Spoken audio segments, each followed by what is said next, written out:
Manyaman. Kenny! What's up sa inyo mga kabudyan-dyan at buletlet? Tara! First bite, thank you Lord. Manyaman! Mi Kenny! Tugtog do Remy! And so, welcome to our First Food Vlog! And ang unang pagkain, Sino ka ba? ako si Budyan-dyan.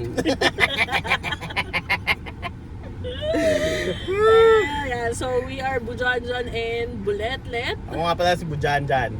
At siya naman si Buletlet. So yan, we are now here sa San Fernando, Pampanga. Dito kami ngayon sa San Fernando, Pampanga para sumugod sa isang sikat na bake shop. Ang pangalan ay LA Bake Shop. Yan. Yan. Okay. So hindi talaga ito yung pinuntahan namin. So nadaanan lang. Yeah. So we needed to try this. So na-try na namin ang ensaymada nila before as pasalubong of our family members, you know. Yeah. Yan. So, hindi nila to binibili. Pero ito yung mga nagtitrending sa TikTok, Yes. diba? Kasabi nila, the best yung cheese bread and yung Spanish bread ng LA Bake Shop. So, we'll try this. Pero yung ensaymada nila, the best din talaga. Yes. Okay? So, we also bought that. Pero yes, ito yung ating itatry. Kasi ito yung first time na matitikman din namin itong cheese bread and Spanish bread ng LA Bake Shop. Yes. So let's try. Di ba? Ang daldal ko tapos yes lang ang bag niya. Yes. Pagtingin na masakit pa siya niya. Okay, so let's try! tara! Let's tara! Chura! Kainin na natin to. Buksan muna natin ang box. Ayan. So, yung one box niya, usually, may tatlong variety siya. Merong 30 pieces, I think. 30 pieces. May variety siya na 30 pieces sa Spanish bread. 30 pieces 15 na... pieces kaya. Wait lang kasi. Ah, Variety nga, di ba? variety. Okay, so meron doon choices na 30 pieces na ganito lang, ng Spanish. 30 pieces din na cheese bread. Manakarami na ito lang hampas eh. Okay, pero we chose yung mix. Ito na, ini-explain ko na. So you understand. Yes. Na, ha? Understood? Okay, Yes. so ito yung 15 pieces ng Spanish and cheese bread. Para pareho natin na-try. Yes. Yan, so pareho silang bagong luto. Especially yung cheese bread. Yeah, mainit-init Hinintay pa pa to. namin siya for 25 minutes bago namin siya na-pick up. So, let's try. So, anong unahin natin? Unahin muna natin yung kilala sila. Ang LA Bake Shop pala ay naging sikat dahil sa kanilang cheese bread. Is it cheese bread? Ah. Bakit may ganon? Cheese bread. Okay, so, yan. Okay, first bite. First bite! TYL. Iba naman. First bite. First bite muna. First bite! EYL! Uy, sarap. Alam mo talaga tinapay nila, no? Samot yung tinapay tapos Ito yung pagka cheese bread. Yung... pagkatampi mo sa iyong dila, matitikman mo agad yung milky, yung pagka-cheesy, nagalo yung tamis alat ng gatas, Ito yung masarap na asukal. cheese bread, no? Yung talagang Tapos yung lasang lambot. cheese, no? Pero the best yung lambot ng tinapay talaga nila. Sobrang lambot. Kahit yung sa ensaymada nila, yun din yung nagustuhan ko. Super lambot. Super Tapos, lambot. nagbabalance yung cheese nun tsaka nung... Yes. Basta, sa susunod na yan. Panalo. Oh, next.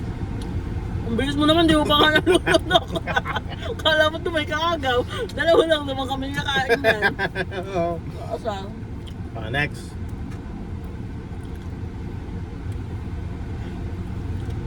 Ayan. Ayan, linisin muna natin ang ating mga palette. Let's clean our palette. Tanan, tanan, tanan. Galing kami sa celebration ng anniversary namin. Wala siyang energy. Ngayon, pagkainan may energy.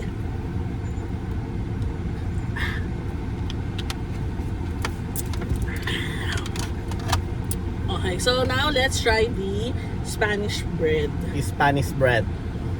Okay, so sasabihin ng iba dyan, di ba? Dami naman ng Spanish bread. Doon nga, nasa kanto bumili.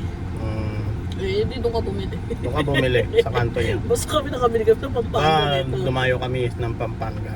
Hindi ka talaga dumayo, dinaanan mo lang to. Ganun na din. Pass through. Drop by. Ay, 30 nga. Ay, hindi, 15. 15 lang yan. Oo nga, 15. Okay, tikman na natin ang Nauna na ako. Spanish bread. Iba yung texture niya. Ano na-expect ko ng same tinapay lang. As a baker. Oh, wow, as a baker. Parang cheese bread sa loob. Spanish. Diba? Pero the tinapay is different. Yeah, the tinapay is Para siyang different. ano eh. It's like pandesal. Hindi siya pandesal, baby. Hindi naman nagka-crust ng ganito yung pandesal. Oh, pwedeng pandesal yung texture niya. Pero the outer side lang ng pandesal. Ang pandesal kasi may crumb.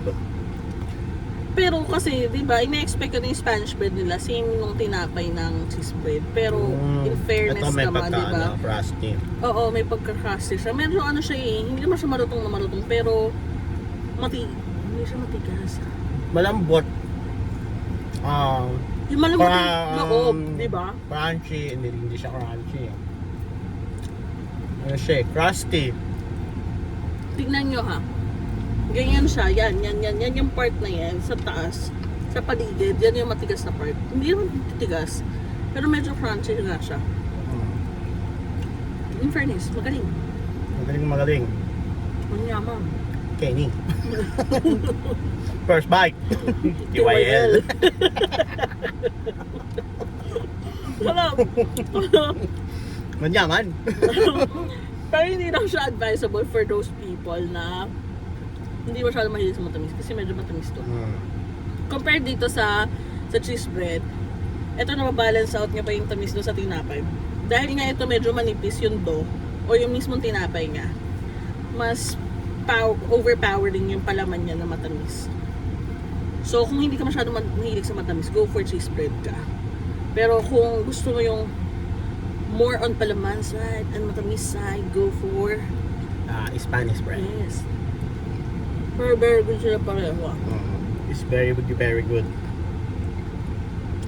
Try natin ulit ang ating cheese bread. Harap. Sa bahay pa sana namin kakainin ang haso mo. Sabi kasi nila, for dun sa mga vlog na napanood namin, they said na mas masarap na siya pagka bagong luto. Yeah, Buti na that's lang, why. pagdating namin, parang kaluluto lang. Kaluluto lang ng Spanish bread. Tapos, itong cheese bread, hinintay pa namin siya.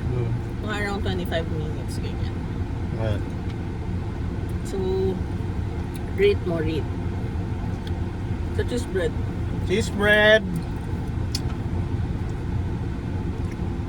Cheese bread, 8.5. Why? 8.5. Masyado matamis. Cheese bread, ha? At, hindi pala. Sa Spanish bread. Cheese bread nga muna tayo! Cheese bread, 10 out of 10. Perfect. Yung Talagang dalambot, no? yung lambot ng tinapay, yung kanyang tamis at saka alat. Talagang perfect combination yung tatlo. Sa akin Yes. naman, siguro 9/10. 9 kasi, yun nga, gusto ko na siya eh. Very good na siya. Siguro, okay din siguro kung medyo mas malaki pa. Or they can make a variation na meron silang choice na mas malaki. I don't know kung meron pero sana medyo mas malaki. Yung parang for personal consumption ba, yung isa, yung parang sa ensaymada nila na regular, ganun kalaki. Kasi super lambot ng tinapay na parang kahit malaki siya, goods na goods pa rin siyang kainin, I think so. So 9.10, 9/10. 9/10. Okay, Spanish bread tayo. Sa akin, 8.5. Baka naman takip mo. 8.5 because Ano siya? 8.5 pagdating sa masyadong matamis sa akin. Sa kanya. Kasi Sa dila ko masyadong matamis. Ito na-try ko yung cheese bread na medyo crusty yung ilalim. Pero okay yung perfect yung pagkatinapay niya. Hindi siya usual, no? Oh, may pagka-crusty sa labas, sa loob malambot. Ganoon. Hindi siya usual na ano kasi, yung nabibila natin yung Spanish bread na i-expect mo ang kapal ng tinapay. Tapos konti yung palaman, ganyan. Sa kanya, hindi, baliktad. Mas marami yung palaman kaysa sa tinapay. Kasi yung parang tinapay niya talaga as in parang naka-line lang siya, no? Super nipis yung tinapay. Yes. Pero super sarap. Siguro sa akin mga 8 over 10. Uy, 8.5 pero pangatlo nga na yan. Okay, pangalawa ko pa lang. Pangalawa. Tawag ito, 8. Yun nga, matamis. Ako, sweet tooth na ako na person. Mahilig ako sa matamis talaga, pero sa taste buds ko matamis na siya. Pero very good siya kasi hindi siya i-expect ng Spanish bread na makapal yung tinapay and all. Oh. Sarap nung texture niya na parang Ang kagandahan lang, parang overflowing din yung yes, yung loob. baliktad nga siya eh. Parang alam mo yun, pagkagat mo, matigas, hindi na siya matigas. How do you say it ba? Crunchy. Tapos biglang lalambot yung frosty, loob. ganun. Parang Frosty, pizza. oo. Tapos malambot na yung loob because of the feeling. And hindi din yung feeling niya, hindi din yung usual na feeling na natitikman natin sa mga bakery. Yes. So, overall,